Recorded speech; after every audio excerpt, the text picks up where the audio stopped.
I am Max Payne. My wife and daughter were murdered. It had something to do with the designer drug V. I transferred from the NYPD to the DEA, went undercover to find their killers. I got too close. I was framed for murder. With nothing to lose, I went after the Mafia during the worst winter storm in a century. My first stop was Vinny Gagnetti, a lowlife in the habit of taking his frustrations out on underage call girls. I left him bleeding in an alley after I'd gotten what I wanted out of him. I met Mona Sachs in a gothic nightclub, Ragnarok. She was a hired killer. We were after the same man, her sister's sadistic husband. I was drawn to her for all the wrong reasons. I made a deal with Vladimir Lem.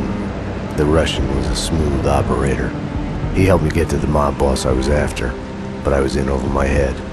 The government was involved. A mystery man called Alfred Woden told me the name of my real enemy, Nicole Horn. Woden and Horn were both members of a secret society, the Inner Circle. She was behind V, behind everything. While working for the DA, my wife had accidentally seen papers that incriminated Horn. Woden promised to take care of the charges against me if I took Horn out. Deputy Chief Jim Bravura of the NYPD was trailing me by the empty shell casings that I left behind. Gunshots made me deaf to the sirens, but they couldn't drown the sobs of my dead wife. Mona sided with me against Horn. She took a bullet for that.